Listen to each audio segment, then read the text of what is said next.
Hello friends, welcome again to this another informative session.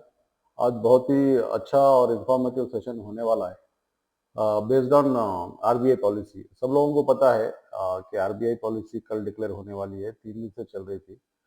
आज जो उसकी जो रैली आई है मार्केट में, ओनली बिकॉज ऑफ एक न्यूज आई थी मार्केट में कि रेपो रेट कट होने वाला है, यानी 6.25% होने वाला है।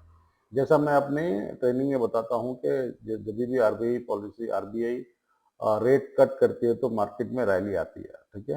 क्योंकि वो इंटरेस्ट लोन कम हो जाता है, और इंटरेस्ट कम हो जाता है, लोन आसानी से मिलता है, मनी फ्लो ज्यादा हो जाता है, लोगों का सेंटीमेंट पॉजिटिव रहता है, and everything looks good when RBI cuts the rate.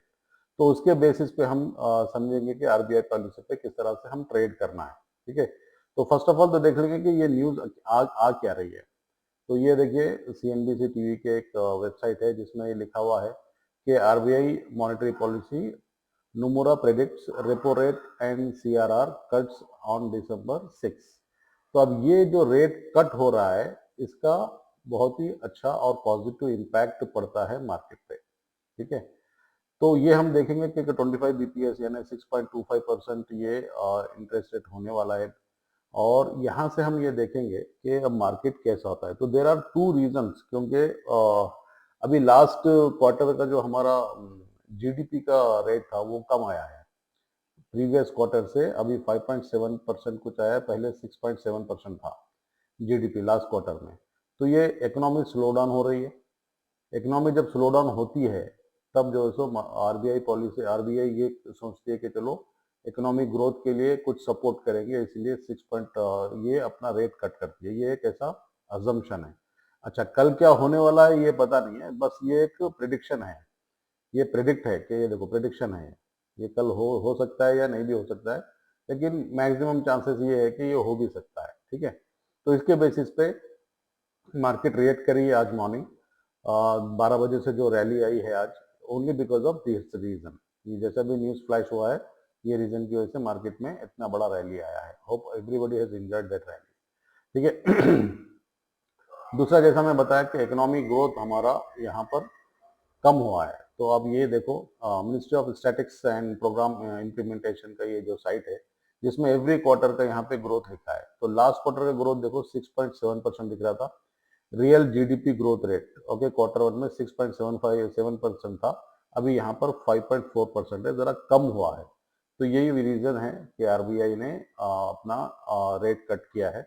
Okay, इसकी वजह से कल हम क्या कैसे ट्रेड करेंगे इसको मैं अब आपको बताऊंगा। तो जैसा भी 10 साढ़े 10 के आसपास अपना ये अनाउंसमेंट हो जाएगा, ठीक है, 10 to 10:30 के बीच में ये अनाउंसमेंट हो जाएगा। तो ये अनाउंसमेंट है हम किस तरह से ट्रेड करना है। If the cut is due to economic slowdown, market may react cautiously। अब जैसा ये हमारे पास economic slowdown, quarterly economic slowdown हुआ है, लेकिन ईयरली नहीं हुआ है। ईयरली तो हम लोग अच्छे ही कंडीशन में हैं, ठीक है। तो क्वार्टरली स्लोडाउन हुआ है, तो मार्केट में react cautiously. If it is to support growth in a stable economy, market usually rally. तो अगर ये इकोनॉमी को सपोर्ट करने के लिए लिया गया है तो मार्केट रैली करेगा। तो अब ज्यादा चांसेस ये है कि मार्केट रैली करेगा कल, अगर आरबीआई अपना रेट कट करता है तो। होप आप लोगों को ये समझ में आया होगा।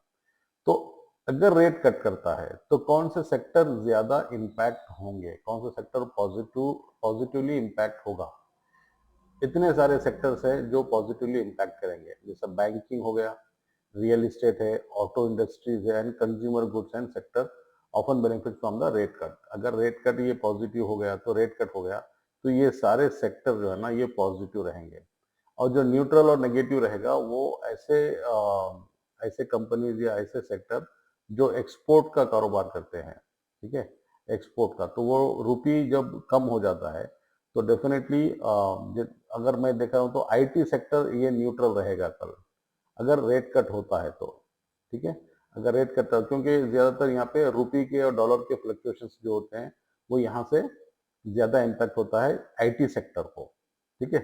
तो ये न्यूट्रल रहेगा आईटी सेक्टर कल, लेकिन बाकी ये चार सेक्टर जो है ये आपको बहुत अच्छा कल परफॉर्म करेंगे अगर ये कल रेट कट करता है तो, ठीक है। ये इसका हो गया। दूसरा, अगर हमको क्या करना चाहिए, सिंपल सा एक आपको मैं अभी तक आरबीआई पॉलिसी को इतना सिंपल वे में कोई भी शायद ही कोई बताए होंगे आप लोगों को। मैं क्या बता रहा हूँ यहाँ पर, सिंपल सा बात है, अगर आरबीआई रेट कट करता है, ठीक है, तो आप निफ्टी को बाय कर लो, इंडेक्स को। कब तक बाय करना है? एक्सपायरी तक। लास्ट मंथ का जो एक्सपायरी अभी 26 को है ना 26 दिसंबर को है, यस, 26 दिसंबर को हमारा एक्सपायरी है। तो अपन निफ्टी का एक कोई भी अगर कम पैसे रहे तो आउट ऑफ द मनी का कॉल बाई कर लो। ये अगर रैली करेगा और 25,000 के आसपास तो कल जाएगा मार्केट, 24,500 तक अगर ये जा सकता है मार्केट, अगर कल आरबीआई पॉलिसी रेट कट करता है। तो कब जाएगा 25,500? पूरा मंथ एंड तक। तो ये पूरा पॉजिटिव न्यूज़ है, ठीक है, क्योंकि अभी हर तरफ से सब कुछ पॉजिटिव ही लग रहा है, पॉजिटिव न्यूज़ है, तो ये हम एक्सपेक्ट कर सकते हैं। इनकेस अगर कॉशियसली हुआ है, रेट कट नहीं हुआ है, रेट अनचेंज भी रहा है, तो हो सकता है हम लोग इसको शॉर्ट सेलिंग कर सकते हैं इंडेक्स को। जब तक, कब तक होल्ड करेंगे इसको? पूरा मतलब 1 मंथ, पूरी ये एक्सपायरी हम इसको होल्ड करके रख सकते हैं, ठीक है।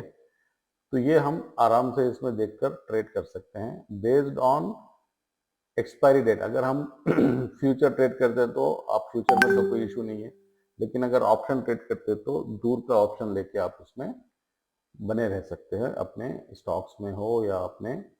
आज रीजन आज मैं दिया ना, जो बजाज ऑटो दिया था, वही वजह से दिया था बजाज ऑटो, क्योंकि अगर कल रेट वो हो गया तो बजाज ऑटो आप देखो यहाँ से, बजाज ऑटो, ये देखो बजाज ऑटो, बजाज ऑटो यहाँ से अच्छी एक रैली दे सकता है, ठीक है। ये एक अच्छा मूवमेंट दिया है। क्यों दिया है? आप इसको डेली टाइम फ्रेम में देखेंगे तो डेली टाइम फ्रेम में ये बहुत ही ज्यादा नेगेटिव था। देखो ये नेगेटिव था डेली टाइम फ्रेम में। कहाँ से नीचे आया देखो आप, बजाज ऑटो, आप देखो यहाँ से ये लेवल से ये लेवल तक, यानी 4,114.32% का सिर्फ 2 महीने के अंदर, सितंबर से अब तक 32% इसमें गिरावट आई है। तो इट्स बिग डाउनफॉल। अब यहाँ से इसका करेक्शन पॉसिबल है, मतलब यहाँ से रिवर्सल हो सकता है। अब जब रिवर्सल हुआ तो क्या बेसिस पे रिवर्सल हो रहा है, आप इसको चेक करो क्या बेसिस पे रिवर्सल हो रहा है। मैं आपको ऑलरेडी बताया हूँ, यही वजह से मैं आज आपको 9,000 का कॉल ऑप्शन इसलिए दिया था कि आप यहाँ पर आप 9,000 का कॉल ऑप्शन लेके बैठो 1 महीने तक, 9,000, ठीक है, 9,000 कॉल ऑप्शन। अब मैं इसको 5 मिनट के टाइम फ्रेम में कन्वर्ट कर देता हूँ। अब 5 मिनट के टाइम फ्रेम में मैं इसको कन्वर्ट करता हूँ तो देखो 9,000 का कितना करीब दिख रहा है अपने को, ठीक है, 8,900 है, तो ये आराम से 9,000 आ जाएगा। 9,000 के ऊपर से फिर ये भी जाएगा और, ठीक है। तो ये एक अच्छा मोमेंट मिलेगा अपने को, 9,080 तक भी मिल सकता है। कल एक रैली आ गई तो 9,080 भी जा सकता है। तो ये एक अच्छा मोमेंट है, इसीलिए मैं बजाज ऑटो को कल भी प्रेफर करूंगा लेने के लिए। महिंद्रा एंड महिंद्रा तो आज अच्छा रैली दिया था, सुबह से ही रैली दिया था, और सुबह की रैली में ही इसमें अच्छा खासा एक बेनिफिट हुआ था। तो जैसा मैं बताया कि आपको ऑटो सेक्टर और बैंकिंग सेक्टर, ये बैंकिंग सेक्टर भी देखो आज अच्छा खासा रैली देके यहाँ पर देखो ये प्रॉफिट बुकिंग हुई है लास्ट में, लेकिन overall market sentiment is positive, market sentiment positive है। तो कल कल के लिए क्या है निफ्टी का, कल के लिए निफ्टी का ये है कि अगर कल ये प्रोबेबिलिटी है कि यहाँ से गैप अप ओपन हो, क्योंकि इंटरनेशनल मार्केट गिफ्ट निफ्टी भी पॉजिटिव ही है, ठीक है। गिफ्ट निफ्टी आप देखो यहाँ से, गिफ्ट निफ्टी अभी 10:30 हो रहे हैं, तो गिफ्ट निफ्टी आप यहाँ पे देख सकते हैं क्या चल रहा है, 71 पॉइंट अप है, ठीक है। तो 71 पॉइंट अप रहेंगे तो जैसा अपन सेंसेक्स का भी कॉल लेके रखे हैं, निफ्टी का तो, हाँ निफ्टी का भी कॉल है, तो ये क्या है, एक पॉजिटिव इम्पैक्ट है आरबीआई पॉलिसी का इसके ऊपर। तो कल ये पॉजिटिव ओपन हो सकता है, इसी वजह से ये जो अपना चार्ट है निफ्टी का, ये कल हो सकता है 70-80 पॉइंट यहाँ से ऊपर ओपन होता है, तो नेक्स्ट टारगेट अपना 25,100 का है कल, ठीक है। अगर यहाँ से निकल जाता है मार्केट, आज के हाई को तोड़ देता है ना, तो ये अपना कल का एक 25,800 का एक 100 का एक टारगेट मिल सकता है, क्योंकि कितनी भी देर से आज 200-250 का पॉइंट का अच्छा मूवमेंट आया है मार्केट में। ये प्रॉफिट बुकिंग हुई है, फिर यहाँ से फिर रिवर्स मारा है, तो ये देखकर हम ये डिसाइड कर सकते हैं कल पॉजिटिव मोमेंटम रहेगा। और 10 साढ़े 10 के बाद आप कोई भी ट्रेड लेंगे, 10 बजे तो पॉलिसी आ जाएगी, उससे पहले मार्केट बहुत ज़्यादा वोलेटाइल रहेगा और वैसे वोलेटिलिटी में कोई भी ट्रेड सक्सेस नहीं जाता है। तो कल एटलीस्ट 10 ओ क्लॉक तक तो वेट करना है, उससे पहले कोई ट्रेड नहीं लेना है, ठीक है। तो ये बाकी तो दूसरा कुछ नहीं, आप लोग जो भी आपके स्टॉक्स हैं उसको मॉनिटर करते रहो, और जो भी मैं डिलीवरी के लिए दिया हूँ ट्रेड्स उसको देखो, उसको मॉनिटर करो। कल 10 बजे अगर कुछ ऐसा पॉसिबिलिटी रही तो फिर अगेन मैं आपको ग्रुप में पोस्ट करूँगा, ठीक है। तो आज के लिए बस इतना ही। आरबीआई पॉलिसी को किस तरह से ट्रेड करना है ये आप लोगों ने अच्छी तरह से समझ लिया है। इसको बार बार देखने से आपको समझ में भी आ जाएगा कि next every 2 months RBI policy होती है based on GDP and inflation के हिसाब से। इन्फ्लेशन तो अपना बहुत ईज हो गया है, तो ये ओवरऑल एक पॉजिटिव न्यूज़ है कल के लिए। तो फिर भी कल बता नहीं सकते, बहुत ज़्यादा वॉलेटिलिटी रहती है, लेकिन बायस सबका मार्केट सेंटिमेंट तो पॉजिटिव ही है, ठीक है। थैंक यू वेरी मच, और अपने ग्रुप में शेयर करते रहो जितना हो सके ज़्यादा। Thank you.